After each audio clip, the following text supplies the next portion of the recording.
하나님은 우리의 피난처시여 힘이시니 환난 중에 만날 큰 도움이시라.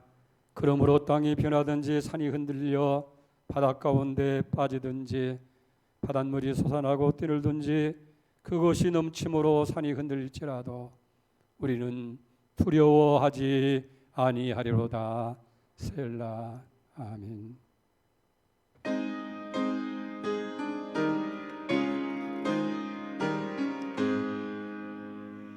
만복의 근원 하나님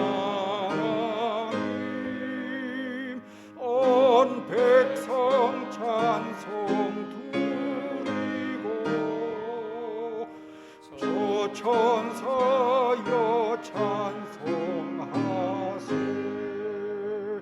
찬송 성부 성처 성문. 아멘. 교동문 21번호. 내가 여호와를 항상 송축하며 내 입술로 항상 주를 찬양하리이다.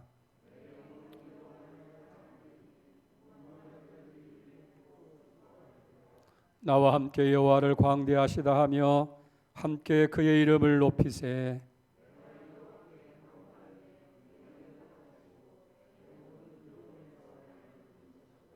이 곤고한 자가 부르짖음에 여호와께서 들으시고 그의 모든 환난에서 구원하셨도다.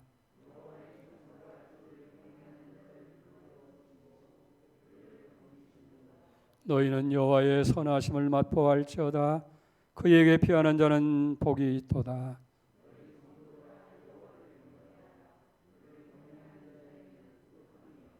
다 같이 젊은 사자는 궁핍하여 줄일지라도 여호와를 찾는 자는 모든 좋은 것에 부족함이 없으리로다. 아멘. 신앙 고백드립니다. 나는 전능하신 아버지 하나님 천지의 창조주를 믿습니다. 나는 그의 일하신 아들 우리 주 예수 그리스도를 믿습니다. 그는 성령으로 잉태되어 동정녀 마리아에게서 나시고 본디오 빌라도에게 고난을 받아 십자가에 못 박혀 죽으시고 장사된 지 사흘 만에 죽은 자 가운데서 다시 살아나셨으며 하늘에 오르시어 전능하신 아버지 하나님 우편에 앉아 계시다가 거기로부터 살아있는 자와 죽은 자를 심판하러 오십니다. 나는 성령을 믿으며 거룩한 공교회와 성도의 교제와 죄를 용서받는 것과 부활과 영생을 믿습니다. 아멘.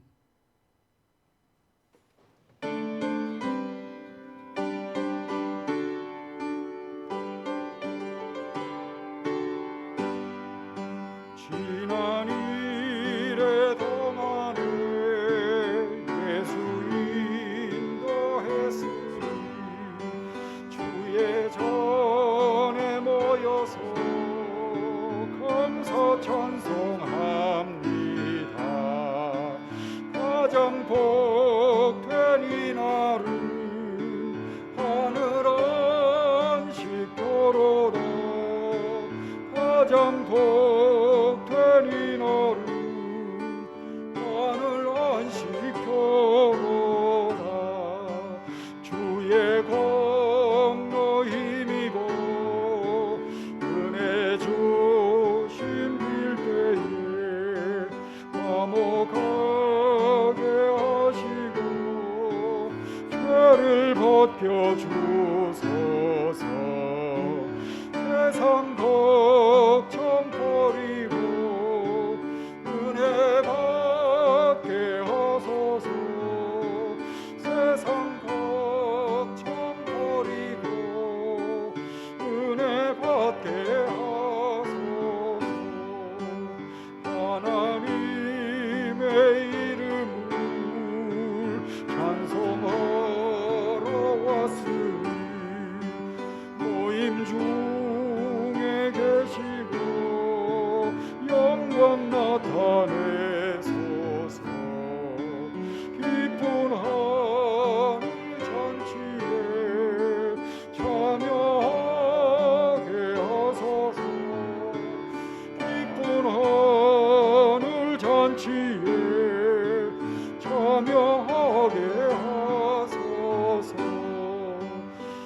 주의 기쁜 복음을 모두 듣게 하시고 주의 은혜 베풀어 위로하여 주소서. 주님 오실 때까지 이날 지키리로다. 주님 오실 때까지 이날 지키리로다.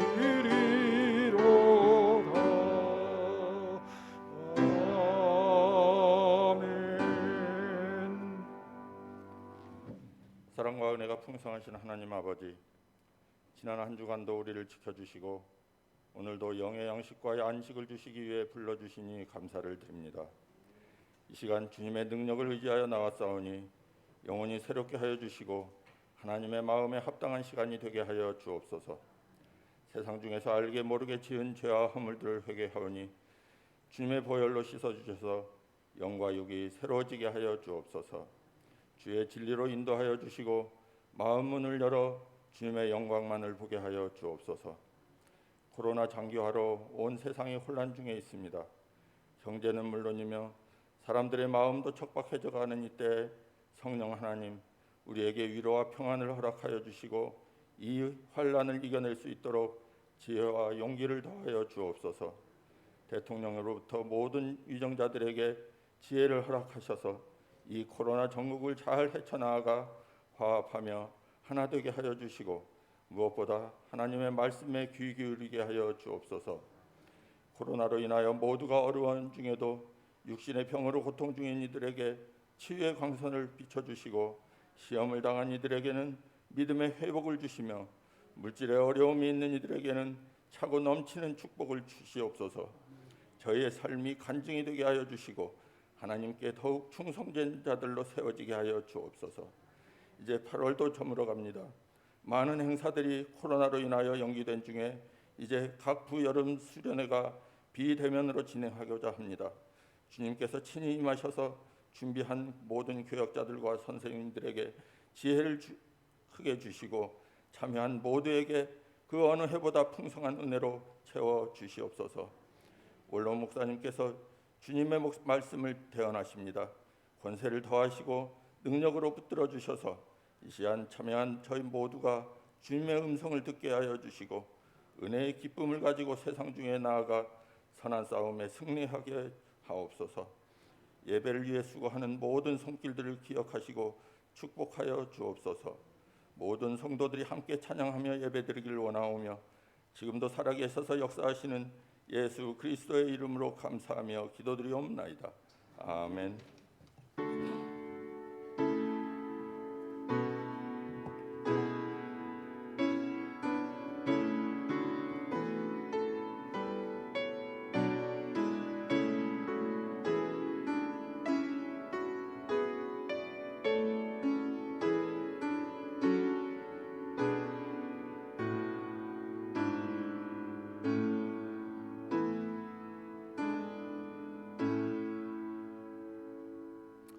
오늘 우리에게 주시는 하나님 말씀은 구약 성경 창세기 12장 10절로 20절까지 말씀드리겠습니다. 구약 성경 15페이지 창세기 12장 10절 말씀부터 이제 받들어 봉독해 올리겠습니다. 그때의 기근이 들었으므로 아브라함이 애굽에 거류하려고 그리로 내려갔으니 이는 그 땅에 기근이 심하였습니다. 그가 아깁에 가까이 이르렀을 때에 그의 아내 사라에게 말하되 내가 알기에 그대는 아리따운 여인이라. 애굽 사람이 그대를 볼 때에 이르기를 이는 그의 아내라 하여 나는 죽이고 그대는 살리리니 원하건대 그대는 나의 누이라 하라. 그러면 내가 그대로 말미암아 안전하고 내 목숨이 그대로 말미암아 보존되리라 하니라. 아브라함이 애굽에 이르렀을 때에 애굽 사람이 그 여인의 심히 아리따움을 보았고 바로의 고관들도 그를 보고 바로 앞에서 칭찬하므로 그 여인을 바로의 궁으로 이끌어 들인지라. 이에 바로가 그로 말미암아 아브라함을 후대함으로 아브라함이 양과 소와 노비와 암수나귀와 낙타를 얻었더라. 여호와께서 아브라함의 아내 사레의 일로 바로와 그 집에 큰 재앙을 내리신지라. 바로가 아브라함을 불러서 이르되 네가 어찌하여 나에게 이렇게 행하였느냐? 네가 어찌하여 그를 네 아내라고 내게 말하지 아니하였느냐? 네가 어찌 그를 누이라 하여 내가 그를 데려다가 아내를 삼게 하였느냐? 네 아내가 여기 있으니 이제 데려가라 하고 바로가 사람들에게 그의 일을 명하매 그들이 그와 함께 그의 아내와 그의 모든 소유를 보내었더라. 아멘.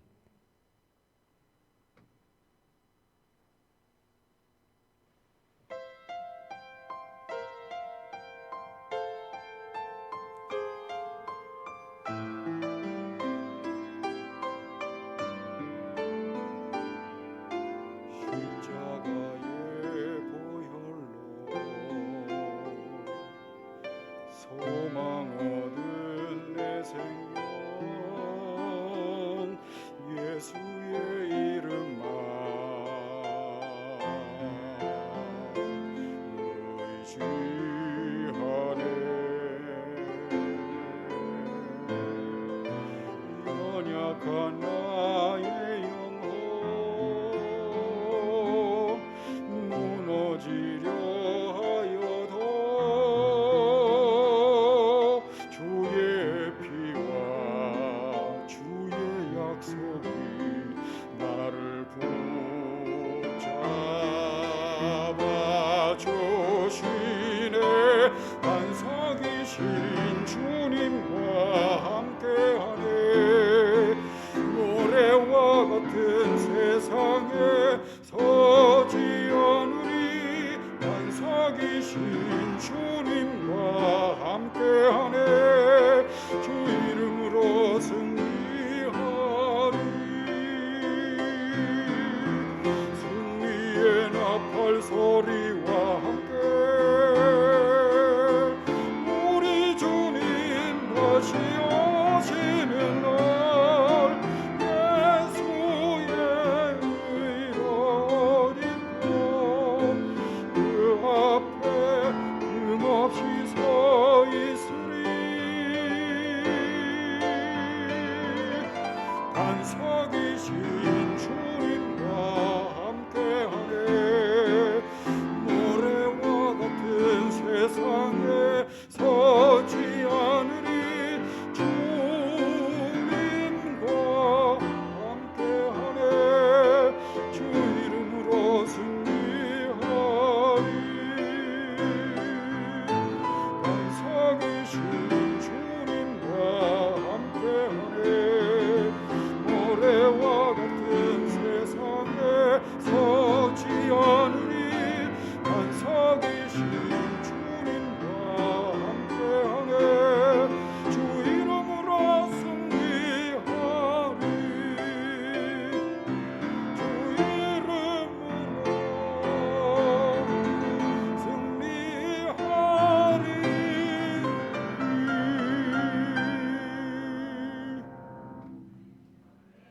아멘. 할렐루야. 감사합니다. 우리가 성경을 주의 깊게 읽다 보면 특이한 사실을 하나 발견하게 돼요. 성경에 많은 믿음의 사람들이 등장하게 되어지는데 그 사람을 소개할 때에 그가 출생할 때부터가 아니라 하나님을 만날 때 그리고 그 이후로부터 소개하고 있다고 하는 사실이에요. 예외는 있습니다만은 그러니까 성경은 한 개인이나 한 민족을 소개할 때에 하나님과의 관계로부터 시작하고 있다는 것을 우리가 성경에서 발견하게 돼요. 오늘 본문에 등장하는 아브람도 마찬가지예요. 아브람도 하나님을 만나는 그 만남을 시점으로 해서 그의 삶의 역사가 시작되어집니다. 여러분이 아는 대로 아브람은 하나님을 만나기 전에 갈대아 우르라고 하는 곳에 살았죠. 근데 성경은 그가 갈대아 우르에서 어떻게 살았느냐 하는 것에 대해서는 관심이 없어요. 하나님과의 만남에 초점을 맞추고 있다는 거예요. 여러분, 우리의 삶도 마찬가지예요. 우리의 삶의 진정한 의미는 하나님을 만남으로부터 시작된다는 사실. 그렇다고 한다면 이것이 우리에게 무엇을 얘기하고 있습니까? 이건 하나님의 놀라운 은총을 우리에게 말씀하고 있는 거예요. 우리는 하나님의 놀라운 은혜 가운데 살아갑니다. 과연 어떤 은혜냐? 그것은 하나님께서 우리의 과거를 묻지 않는다고 하는 그런 은혜입니다. 우리가 하나님을 만나기 전에 어떤 일을 하고 어떤 삶을 살았느냐, 우리의 과거에 얼룩진 그런 삶이라든지 제약된 과거를 들추지 아니한다는 거예요. 지난날 내 출신이, 내 신분이 어떠했든지 간에 주님께서는 결코 과거를 드러내려고 하지 아니하는 겁니다. 그렇기 때문에 우리는 다 하나님의 이 은총, 우리의 과거를 묻지 아니하시는 하나님의 은총을 입은 사람들이라 하는 거예요. 여러분 생각해 보세요. 만약 하나님께서 우리의 과거를 들춰낸다든지 과거에 얼룩지고 잘못된 삶을 다 하나님께서 일일이 따진다고 한다고 하면 하나님 앞에 어떻게 설 수 있겠어요? 근자에 스포츠계나 연예계에서 과거에 어렸을 때의 학교 폭력으로 인해서 오늘 매도가 되어지고 재능 있는 사람들이 퇴출을 당하고 어려움을 겪는 경우들을 얼마나 많이 보게 되느냐 하는 얘기예요. 그런데 하나님께서는 절대로 우리를 과거를 따지거나 묻지 아니하시고 오늘 현재 하나님의 은총 가운데서 불러주신다. 이 과거를 묻지 않는 하나님의 은혜를 잊고 살았다는 거예요. 여러분 이걸 잊어서는 안 돼요. 그렇기 때문에 이제 여러분들은 과거에 매이지 마시기 바랍니다. 과거에 좀 억울한 일을 당했다 할지라도 원망하는 마음을 품어서는 여기 안 되는 거예요. 과거 때문에 불안해 한다 할지라도 거기에 신경 쓸 필요가 없습니다. 다만 우리가 한 가지 기억할 사실이 있어요. 그게 뭐냐면 고린도후서 5장 17절, 누구든지 그리스도 예수 안에 있으면 새로운 피조물이라. 이전 것은 지나갔으니 보라 새 것이 되었도다. 이전 것 기억하지 않는다는 거예요. 이제 그리스도 안에서 새로워진 우리를 하나님 보시고 새롭게 우리를 통해서 하나님이 일을 하시는 줄 믿습니다. 이렇게 아브라함도 하나님을 만남으로 그가 새로워지게 되는 거예요. 그는 새로운 삶을 삽니다. 갈대우리의 삶이 아니라 하나님의 사람으로서 새로운 삶을 살게 되어지는 거예요. 그리고 하나님의 부르심을 따라서 약속의 땅을 향해 나가게 될 때에 하나님께서 아브라함에게 세 가지 약속을 하잖아요. 내가 너로 큰 민족을 이루게 하겠다. 내가 너를 창대하게 주겠다. 너를 복의 근원으로 삼아 주겠다.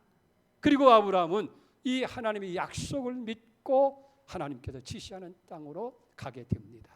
그리고 거기에서 하나님의 임재를 만날 때마다 하나님 앞에 제단을 쌓습니다. 그리고 하나님 앞에 경배를 드리게 되는 삶을 살게 됩니다. 자, 그런데 오늘 본문의 말씀 10절에 깜짝 놀랄 만한 사건이 소개되고 있어요. 10절을 보십시다.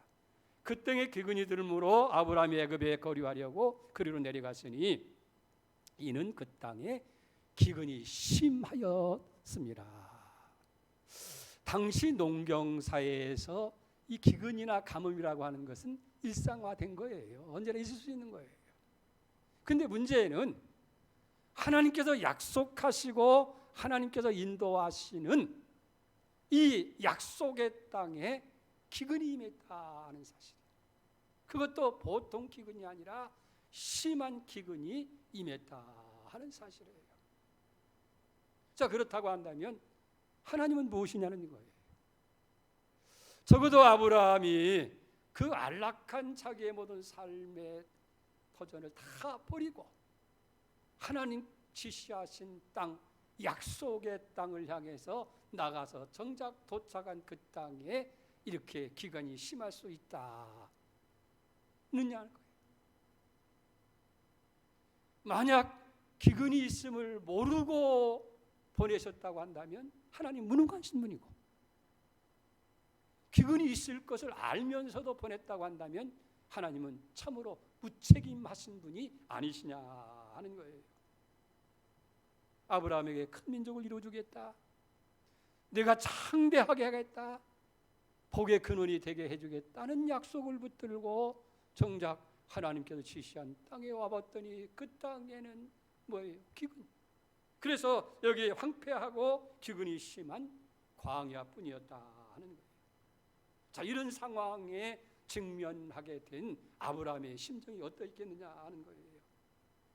도대체 하나님이 이런 상황을 모르시고 나로 하여금 이 땅에 오게 하셨단 말이냐. 우리도 살다가 보면 참으로 갑자기 당하는 이런 문제 앞에서 당황하지 않을 수가 없게 되는 거예요. 믿음 생활을 잘 하다가도 그런 어려움이 갑자기 당하게 될 때에 우리의 믿음이 뿌리채 흔들리게 되어지고 우리는 절망의 나락에 떨어질 수밖에 없게 된다는 얘기예요. 왜 이런 일이 생겨야 되고 과연 이런 상황 가운데서 어떻게 해야 되겠느냐. 이제 우리가 중요한 것은 이 약속에 땅한 인환 기근 앞에서 아브라함이 어떻게 반응했느냐 하는 거예요.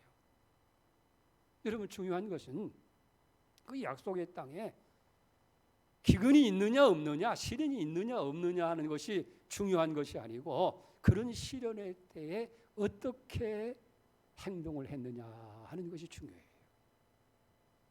자, 오늘 10절을 다시 보십니다. 그 땅에 기근이 들었으므로 아브라함이 애굽으로 거류하려고 그리로 내려갔으니 이는 그 땅에 기근이 심하였다.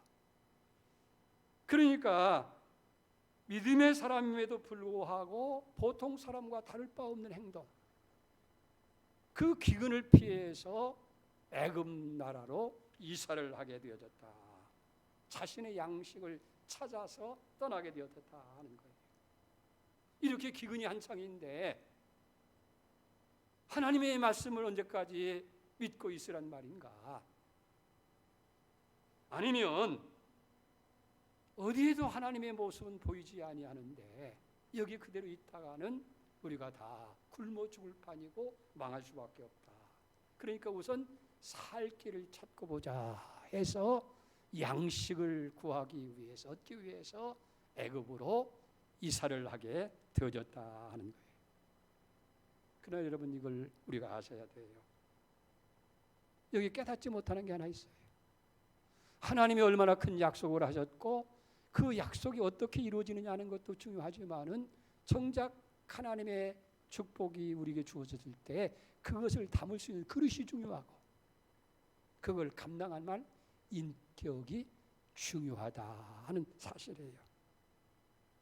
여기 하나님께서 약속의 땅에 기근을 주신 것은 그런 상황 속에도 정말 하나님을 신뢰하고 있는지, 정말 하나님의 말씀을 믿고 의지하고 있는지를 여기 시험해 보는 거예요. 적어도 우리가 믿는 하나님은 살아계신 분이에요. 우리의 삶을 주관하시고 섭리하시는 분이에요. 예수님 말씀하지 않습니까? 참새 한 마리가 땅에 떨어지는 것도 하나님 허락 없이는 이루어질 수 없는 거 아니겠느냐. 그런 하나님이 이 약속한 땅에서 이런 시련을 겪게 한 것은 의미가 있지 않느냐. 자, 그런데 안타깝게도 아브라함은 하나님의 약속하신 말씀보다도 현실을 더 중하게 생각했다 하는 거예요. 이게 아브라함의 문제예요. 이게 오늘 우리의 함정인 것을 기억해야 될 줄 믿습니다. 하나님은 어떤 외적인 확증 없이도 그 말씀을 믿을 수 있는 그런 사람이 되어져야 된다 하는 거예요. 우리가 그런 자리까지 이르게 하기 위해서 하나님은 시험도 하시고 연단도 하시는 거예요. 그래서 로마서 5장 3절에 바울은 고백하잖아요. 환난도 즐거워하나니. 환난은 인내를, 인내는 연단을, 연단은 소망을 이루는 줄 안다. 우리가 이런 어려운 상황 속에서도 정말 하나님을 신뢰할 수 있고 하나님의 말씀은 틀림없이 말씀대로 이루어진다고 하는 사실을 알고 깨닫게 하기 위해서 오늘 이런 시련을 여기 주셨다 하는 거예요. 다시 말하면 우리가 믿는 하나님은 어떤 환경 속에서도 축복할 수 있는 하나님이시고 어떤 처지 문제 속에서라도 모든 걸 해결해 줄 수 있는 전능하신 하나님이라고 하는 사실을 알게 하기 위해서 오늘 이 약속의 땅에 이 시험이 기근이 주어졌다 하는 거예요. 물론 따지고 보면 아브라함의 이 행동이 잘못됐다고는 볼 수 없어요. 왜냐하면 기근이 심하니까 양식이 없고 양식이 없으면 식구가 다 굶어 죽을 판이니 어쨌든 살고 봐야 할 거 아니겠어요? 그래서 양식을 찾아간다고 하는 것은 어떻게 보면 인간의 당연한 일이라고 그렇게 생각할 거예요. 그러나 적어도 우리 믿음의 사람들에게 있어서는 양식보다 더 중요한 게 있다는 거예요. 그게 뭐예요? 무엇이 하나님의 뜻이며 어떻게 하는 것이 하나님을 기쁘시게 할 수 있느냐고 하는 그런 질문이 주어야 될 줄 믿습니다. 이 광야에 인도하신 하나님은 여기서 우리를 기근 가운데서 굶어 죽도록 버려두실 하나님이 아니시다. 사실 하나님께서는요, 우리가 가만히 보면 하나님만 신뢰할 수밖에 없도록 그렇게 우리의 환경을 만들어가고 조성하는 거예요. 바울도 그렇게 고백하잖아요. 내가 아시아에서 당한 환난을 모르기를 원치 않다. 심한 고생을 받아 살 소망까지 마음의 사형 선고를 받은 줄 알았다 하는 거예요. 그런 극한 상황에 처해 있는데 그 다음 말이 중요해요. 이는 하나님께서 죽은 자도 다시 살리시는 하나님이심을 알게 하기 위해서다. 아멘입니까? 하나님밖에 의지할 수 없는 그런 처지의 사람이 비로소 하나님을 의지할 수 있도록 그렇게 하기 위해서 그런 시험이 주어졌다. 근데 아브라함은 이런 하나님의 뜻을 깨닫지를 못하고 스스로 해결을 찾아서 애굽으로 내려가게 되어집니다.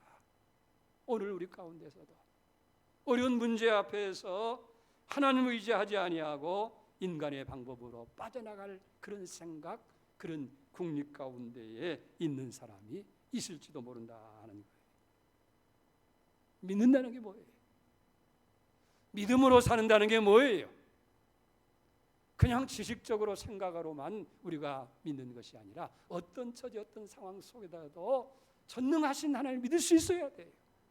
그 하나님이 내 모든 삶을 책임져 주신다고 하는 이 확신, 이게 바로 믿음인 줄로 그렇게 믿습니다.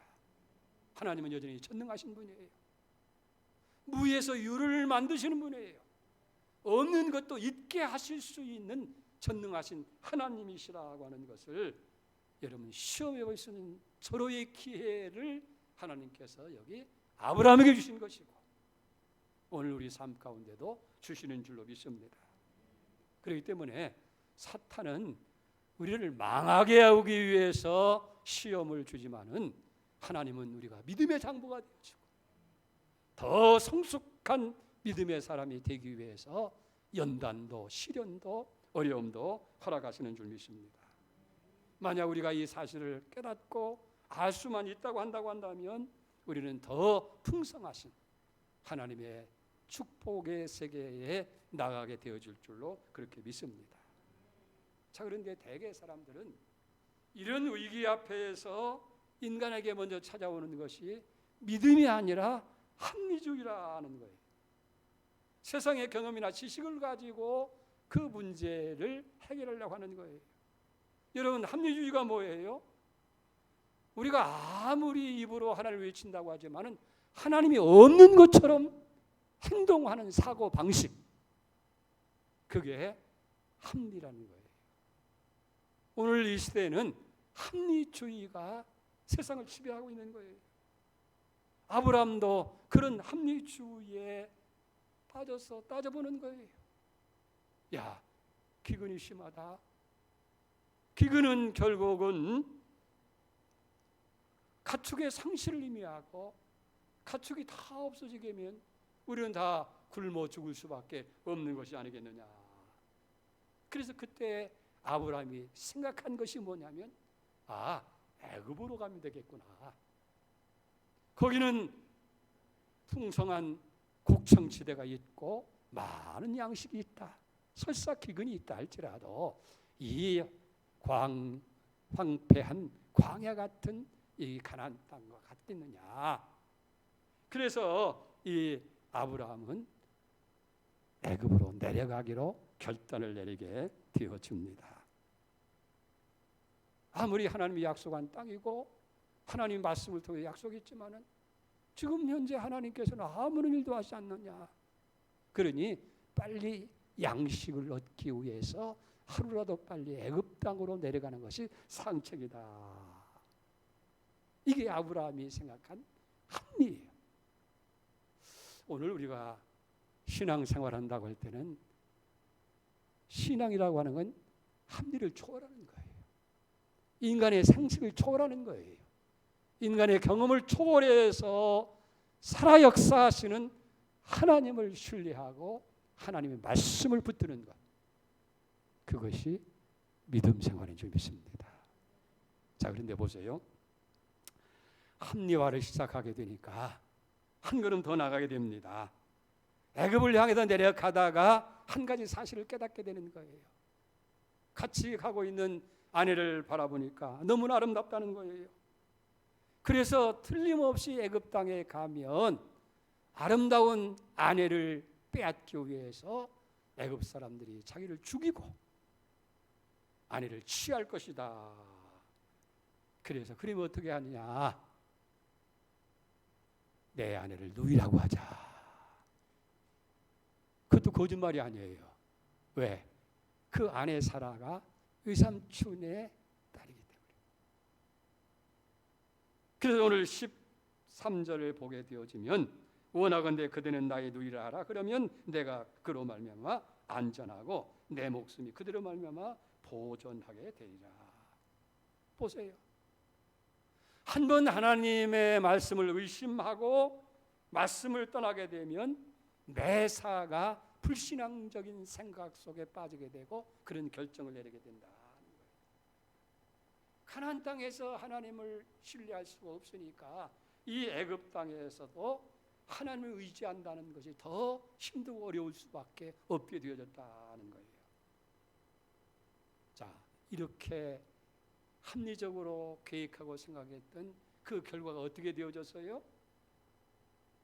아브라함이 정작 애굽에 갔더니 예측한 대로 애굽 사람들이 아브라함의 아내의 아름다움을 보았다는 거예요. 근데 사태는 나쁜 곳에서 발생을 합니다. 이 아브라함과 동행한 그 아리따운 여자가 아브라함의 누이라고 하니까 여러 대신들이 바로에게 칭찬하게 되어지고 바로의 여러 처첩 중에 하나로 그를 취하도록 만들게 되어지는 거예요. 그 더 난처한 것은 이런 아름다운 여인을 데려왔다고 해서 바로 왕으로부터 아브라함은 많은 선물을 받게 되어집니다. 16절을 보세요. 이에 바로가 그로 말미암아 아브라함을 후대함으로 아브라함이 양과 소와 노비와 암수 나귀와 약대를 얻었더라. 살게 하기 위해서 찾아간 길인데 먹는 문제는 해결되어졌는데 이제는 가정이 완전히 파괴되어진 거예요. 우리가 믿음으로 순종하는 길을 떠나게 될 때에 이런 결과를 가져올 수밖에 없다 하는 것을 오늘 성경은 우리에게 가르쳐주고 있는 거예요.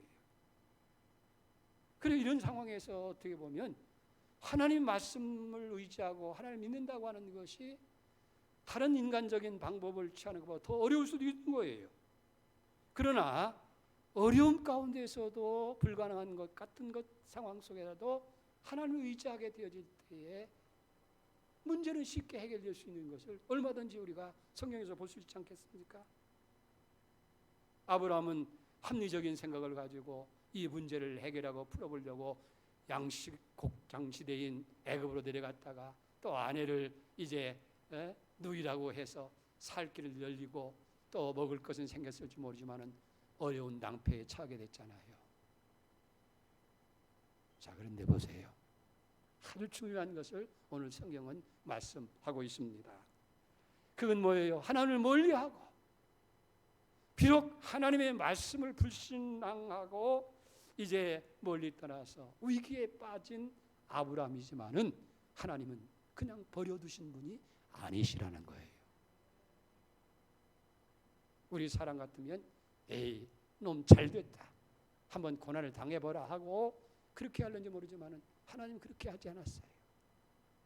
요한복음 13장 1절 하반절에도 예수님께서 말씀하시잖아요. 자기 사람들을 사랑하시되 끝까지. 우리가 비록 하나님을 멀리하고 하나님을 섭섭하게 하는 그런 상황을 만들었다 할지라도 하나님은 당신의 사람들을 끝까지. 이게 하나님의 은혜예요. 하나님의 사랑이라는 거예요. 그리고 하나님께서 직접 그 위기 상황 속에 개입하시는 말씀이 17절 이하에 기록됩니다. 보세요. 17절. 여호와께서 아브라함의 아내 사라의 일로 바로의 집에 큰 재앙을 내리신지라. 하나님이 역사하잖아요. 18절. 바로가 아브라함을 불러서 이르되 내가 어찌하여 나에게 이렇게 행하였느냐? 내가 어찌하여 그를 네 아내라고 내게 말하지 않았느냐? 내가 어찌하여 누이라고 하여 내가 그를 데려다가 아내를 삼게 했느냐? 책망합니다. 네 아내가 여기 있으니 이제 데려가라 하고 바로가 그 사람들에게 그 일을 명하매 그들이 그와 함께 그의 아내와 그의 모든 소유물을 내보냈더라. 아멘. 우리는 여기서 몇 가지 중요한 교훈을 기억해야 돼요. 첫째는 뭐냐면 하나님은 바로보다 세상보다 크시다 하는 거예요. 아브라함은 바로와 애굽 사람들을 두려워했어요. 그렇기 때문에 아내를 누이라고 속이기까지 했습니다. 그리고 복잡한 일들이 벌어졌잖아요. 그러나 하나님께서는 그 바로에게, 당시 그 세계를 지배하고 모든 권세를 가지고 있는 바로에게 쟁을 내려서 무릎 꿇고 굴복하게 하시고 여기 하나님이 바로보다 크시다 하는 것을 보여주신 줄 믿습니다. 옳습니다. 우리가 하나님이 보이지 않는다고 해서 세상만 보게 되어지면 세상이 너무 커 보여요. 문제만 바라보면 문제가 더 커 보이는 거예요. 위기 상황만 바라보면 위기가 우리보다 더 크게 되어서 우리는 위축되어지게 되어지고 그만 두려움 속에서 바른 판단을 내리지 못하게 되어진다 하는 거예요. 그래서 낙심을 합니다. 세상과 타협을 합니다. 결국은 불의한 길로 걸어가게 되어지는 거예요. 그러나 여러분 기억하시기 바랍니다. 하나님은 세상보다도 권세자 바로보다도 크심을 믿으시기 바랍니다. 그 하나님은 지금도 살아계신 거예요. 그분이 우리 아버지가 되시는 거예요. 그리고 우리의 모든 삶을 책임져 주시는 분이시다 하는 거예요. 아멘입니까? 오늘 우리는 세상보다 크신 하나님, 어떤 문제보다도 크신 하나님을 아버지로 모시고 살아가는 거예요. 두 번째는 모든 문제 해결자는 하나님이시다 하는 거예요. 아브라함이 어렵고 절박한 문제를 스스로 해결하려고 했지만은 문제만 더 어렵게 만들었잖아요. 결국 문제 해결은 누가 해주셨어요? 하나님께서.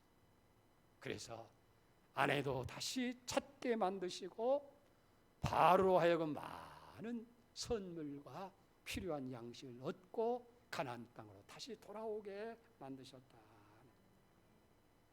오늘날로 하나님께서 우리가 하나님 믿고 의지하는 사람에게 하나님께서 직접 개입하셔서 여러분의 문제를 다 해결해 주실 것을 믿으시기 바랍니다. 우리가 한번 여기 가정해봐요. 이 기근이, 이 가뭄이 그에게 닥쳤을 때에 아브라함이 그런 상황 속에서라도 하나님의 약속의 말씀을 믿고, 그래, 하나님이 약속하셨어, 큰 민족을 이루고 창대하고 복의 근원이 되게 하셨다고 했으니 이 기근 속에서도 하나님은 축복하실 거야. 만약 그렇게 믿고 견뎠더라고 한다면 굶어 죽도록 버려두셨을 거예요? 결코 아니죠. 하나님께서 이제 그 모든 문제를 해결해 주실 거예요. 오늘 하나님께서 우리에게 보시는 것은 우리의 믿음인 줄 믿습니다. 우리가 믿음을 가지고 결단하게 되어지면 하나님은 크게 역사하시는 거예요. 그래서 그렇게 얘기를 합니다. 위기는 위대한 기회다. 우리 그리스도인들에게 있어 적어도 위기는 위대한 기회예요. 뭐예요? 하나님의 역사하심을 체험할 수 있는 기회예요. 하나님의 능력과 하나님의 기적을 체험할 수 있는 기회. 평범한 삶은 모르잖아요. 그러나 위기 속에서 우리는 하나님이 일하시고 하나님이 능력을 행하시고 하나님의 기적을 베푸시는 그런 놀라운 것을 체험할 수 있는 기회가 될 줄 믿습니다. 일리야 어땠어요? 그 땅에 기근이 임하니까 까마귀를 통해서 하나님께서 먹을 걸 공급해 주잖아요. 이스라엘 백성이 40년 동안 광야 생활할 때에 하나님께서 하늘에서 만나를 비처럼 내려서서 굶지 않도록 만드셨잖아요. 또 다니엘이 하나님을 섬긴다는 것 때문에 사자굴 속에 집어넣었지만은 저너가 믿음으로 하나님을 의지할 때에 머리털 하나 상하지 않도록 보호하셨고, 사도 바울이 매를 맞고 빌립보 감옥에 갇혔을 때 믿음으로 하나님께 기도가 찬양할 때에 차고가 풀리고 온문이 열리는 기적이 일어나게 되어지는 거예요. 오늘도 마찬가지입니다. 아무리 힘들고 어려운 일이 있다 할지라도 우리가 믿음으로 결단하게 되면 하나님이 개입하셔서 모든 문제를 해결해 주실 줄로 믿습니다. 그래서 오늘 본문을 보면서 아브라함의 이 행동이 참 안타까운 거예요. 사랑하는 여러분, 어려울수록 하나님을 가까이 하시기 바랍니다. 힘들수록 하나님과 더 밀접한 관계를 유지하시기 바랍니다. 우리가 정말 하나님의 마음을 기쁘시게 해드리기만 하면 하나님은 우리의 기적을 역사하시는 거예요. 그래서 시편 37편 4절에 보면 여호와를 기뻐하라, 저가 내 마음의 소원을 이루어 주시리라. 근데 어떻게 하나님 마음을 기쁘게 하느냐? 히브리서 11장 6절에 보면 믿음이 없이는 하나님을 기쁘시게 하지 못하나니, 하나님께 나가냐는 반드시 그가 계신 것과 자기를 찾는 자들에게 상 주시는 이심을 믿어야 할진지라 라고 말씀하고 있는 것을 보게 됩니다. 그렇기 때문에 사랑하는 여러분, 믿음으로 하나님을 기쁘시게 해드리길 바랍니다. 그럴 때 전혀 예상치 못한 놀라운 일이 생기게 되어지는 거예요. 없던 길도 새로운 길이 생기고 막혔던 문도 열리게 될 줄로 믿습니다. 오늘 많은 사람들이 길이 없다고 낙심하고 세상에서 그 길을 찾아보려고 여기저기 헤매고 있습니다만은, 그러나 우리가 믿음으로 하나님 앞에 결단하게 되면 하나님은 길을 열어주셔요. 문을 열어주십니다. 새롭게 역사하게 될 줄로 믿습니다. 엘링 니델이라고 하는 영국 육상 선수가 있어요. 이게 한때 불의의 전차라고 하는 영화의 주인공도 되게 됐는데, 이분은 영국의 육상 선수였어요. 100m 육상 선수인데 이제 올림픽의 금메달 영순위 가장 잘 달리는 그런 사나이였어요. 그래서 1924년 파리 올림픽이 열렸을 때에 이 엘릭 리델이라고 하는 사람이 영국을 대표해서 100m에 출전하게 됩니다. 예선, 중결승, 이제 결승까지 승승장구 올라갔어요. 문제가 생긴 것은 결승전 하는 날이 공교롭게도 주일 오전이었다는 거예요. 아마 보통 사람 같으면 어쩔 수 없지 않느냐, 경기 나왔으니 경기 방향대로 해야 할 거리 아니냐. 그러나 이 엘릭 리델이라고 하는 사람은 믿음의 사람이었어요. 철저하게 주일 성수를 하는 사람이었어요. 그렇기 때문에 그는 자기의 믿음의 양심이 주일 하나님께 예배해야 되지, 내가 어떻게 올림픽에 나가서 경주를 하겠느냐, 그렇게 결단을 하고 영국 선수단과 올림픽위원회에 불참을 통보합니다. 그러니까 영국이 발칵 뒤집힌 거예요. 어떻게 그럴 수가 있느냐는 얘기예요. 많은 믿음의 사람도 그런 식으로 예수 믿는 것은 그건 잘못된 것이다 라고 모든 사람들이 책망을 하면서 지금이라도 늦지 않았으니까 출전하라고 아우성을 치게 됩니다. 그러나 엘릭 리델은 포기한 거예요. 자, 그런데요, 반전이 일어나요. 하나님이 놀라운 역사를 하게 됩니다. 100m에는 참석할 수 없지만은 400m에 출전할 수 있는 기회가 열리게 된 거예요.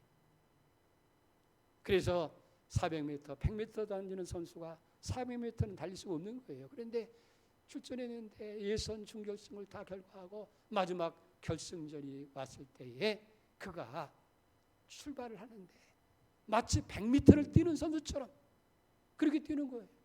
이게 사람들이 걱정이 된 거예요. 왜 저게 잘못됐어? 저렇게 100m로 뛰다 보면 얼마 못 가서 오버페이스가 돼가지고 막 도중에 문제가 생길 거다.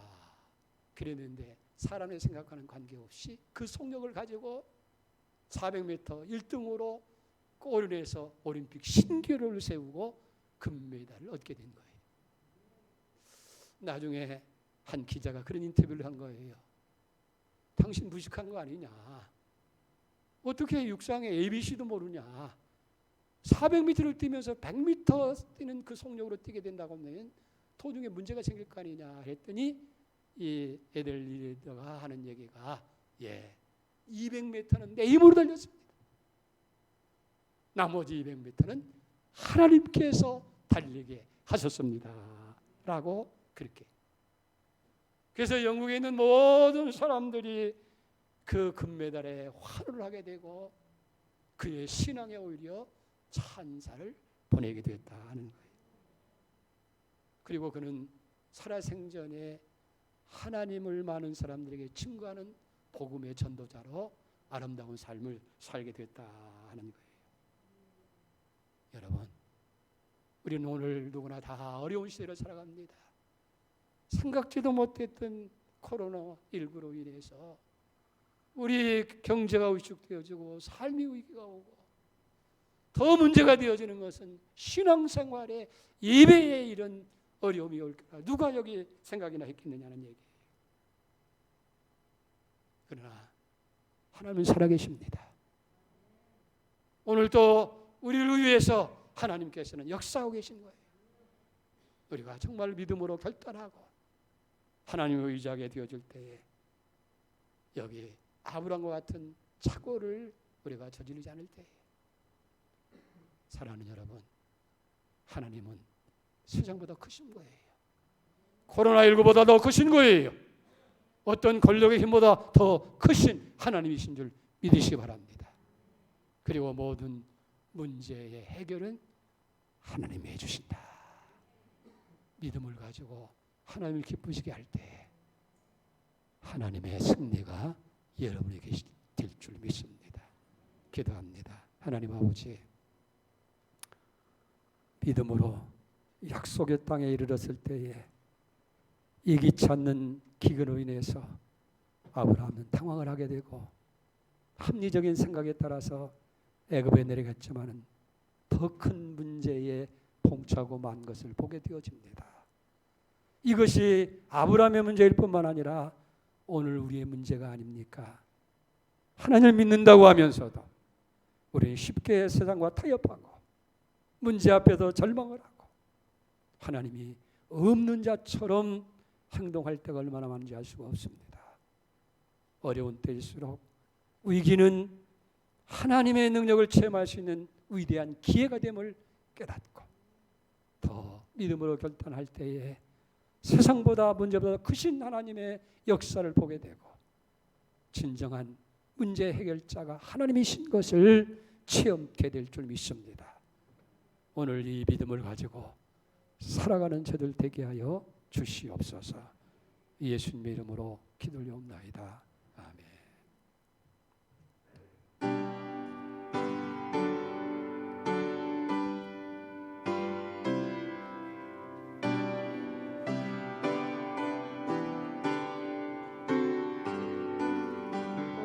어려운 일 당할 때 나의 믿음 적으나 의지하는 내 주를 더욱 의지합니다. 세월 지나갈수록 유지할 것뿐일세. 무슨 일을 당해도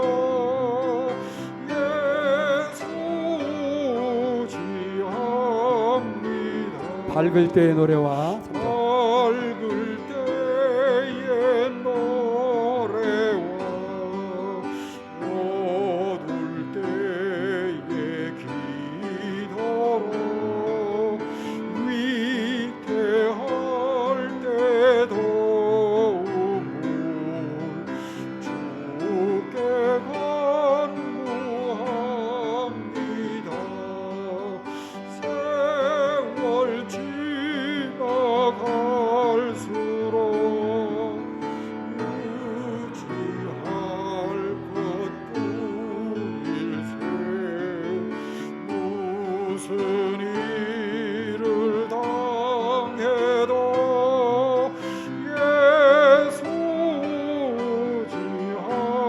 예수지합니다. 생명 있을 동안에 예수 의지합니다.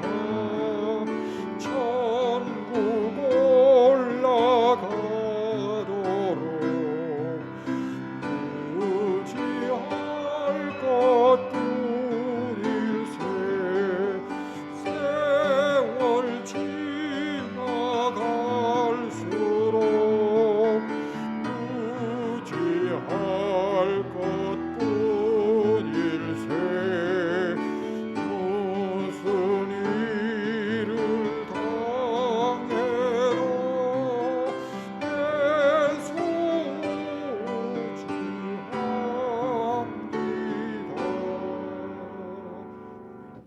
문제보다 세상보다 크신 하나님, 우리의 아버지가 되시는 줄로 믿습니다. 진정한 문제의 해결은 하나님이십니다. 주여, 비록 우리가 세상에 시련을 당하고 시험을 당하고 어려운 일 당한다 할지라도 살아계신 하나님, 당신의 사람들을 사랑하되 끝까지 사랑하시는 아버지가 되시는 하나님을 더 의지하고 믿음으로 결단하고 나아가는 저희들 되게 하시고 이 위기 가운데서 진실로 살아 역사하시고 일하시는 하나님을 만나는 체험이 축복이 저희들에게 있게 하여 주시옵소서. 오늘도 주 앞에 나와서 예배 드릴 수 있게 하실 뿐만 아니라 귀한 물질 성별에서 드릴 수 있는 믿음까지도 허락하심을 감사드립니다. 주여, 이 예물을 받으시고 축복하여 주옵소서. 감사로 제사를 드리는 자가 하나님을 영화롭게 한다고 말씀하셨고, 그 행위를 옳게 하는 자에게 구원을 보여주신다 약속하신 아버지 하나님, 이 물질에 우리의 마음이 있고 정성이 있고 기도가 있고 우리의 소원이 있고 우리의 간구가 있습니다. 아버지, 구하기 전에 있어야 할 것을 아시고 말을 마치기 전에 응답하시는 하나님이신 것을 우리가 믿습니다. 세상에 악한 자라도 자식에게 좋은 것을 주시는데 하물며 하늘에 계신 아버지께서 사랑하는 자녀에게 좋은 것 주시지 않겠느냐 반문하시는 말씀을 기억합니다. 오늘 또 예수 그리스도와 함께 우리에게 있어야 할 것, 필요한 것, 그 풍성한 가운데 주실 줄로 믿습니다. 영원히 잘 되는 복을 주시옵소서. 믿음의 장보가 되게 하여 주시옵소서. 위기 가운데 더 하나님을 의지할 수 있는 믿음의 견고가 서게 하시고, 세상을 이긴 이김이 이것이니 너희 믿음이라고 말씀했사오니 세상을 이기는 믿음으로 더 무장시켜 주시옵소서. 여기에 우리의 여러 가지 소원을 담아 드립니다. 하나님 아버지, 자녀의 사업장이 은혜 가운데 번창하기를 소망합니다. 주님, 그 사업을 통해서 하나님 영화롭게 하시고 많은 물질도 주시어서 하나님의 선한 사업에 부해지게 하시고 하나님의 영광을 드러 나타나고 많은 사람들이 하나님의 살아계심을 체험하는 전도의 기회가 되도록 크게 축복하여 주시옵소서. 지금의 자리를 지킬 수 있도록 가정을, 직장을, 사업장을 하는 일을 축복해 주시는 아버지 감사합니다. 끝까지 인내하게 하시고 아름다운 결말을 예비하신, 좋은 날을 준비하신 하나님을 바라보면서 믿음으로 승리하게 하여 주시고 최선을 다해서 일할 수 있도록 지혜와 영역과 믿음을 더하여 주시옵소서. 한 주간을 살아가는 삶 가운데서도 하나님의 지키심과 보호하심과 인도하심을 감사드립니다. 주님, 이 한 주간도 주여 지켜주시옵소서.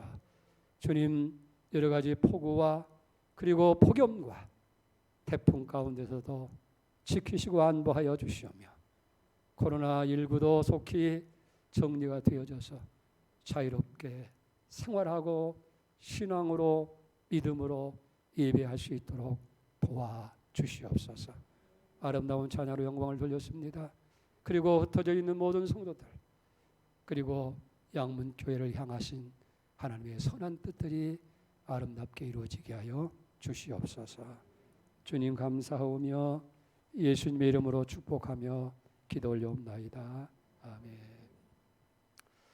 교회 소식은 여러분 주보 참고하시기를 바랍니다.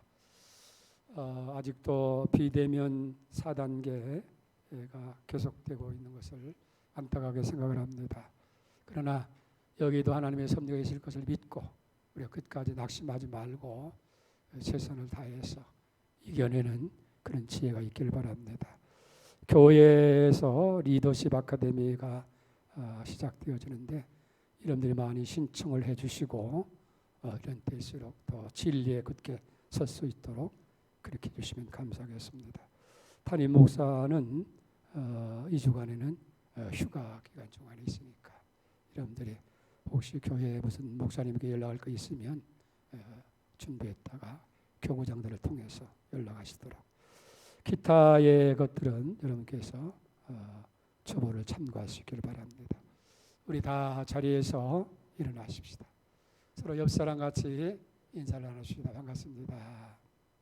또 감사합니다. 찬송가 마지막 찬송을 부르시고 마지막 절 3절을 부르시고 축도로 마치도록 하겠습니다. 3절.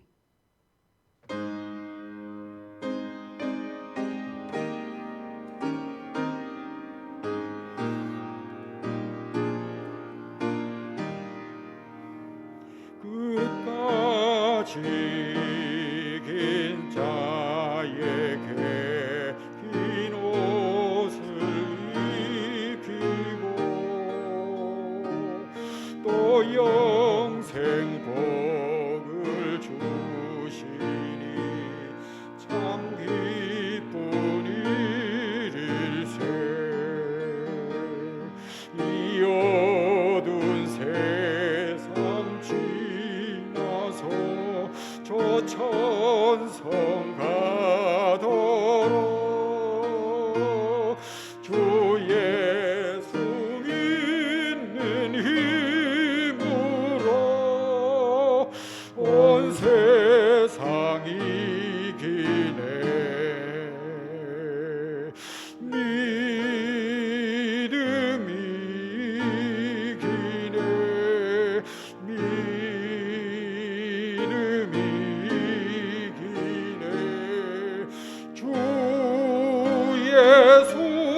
우리 주님 예수 그리스도의 은혜와 하나님 아버지 그것이고 놀라우신 사랑하심과 보혜사 성령님의 감화 감동 내주 역사 인도 충만하심이 어려운 현실 속에서도 하나님을 신뢰하는 믿음을 가지고 결단할 때에 그 믿음을 통해서 세상을 이기게 하시고 하나님을 참으로 기쁘시게 하기를 다짐하는 모든 하나님의 사람들 위해 이 땅의 민족 위에 이제와 영원히 함께 하시기를 간절히 축원하옵나이다. 아멘.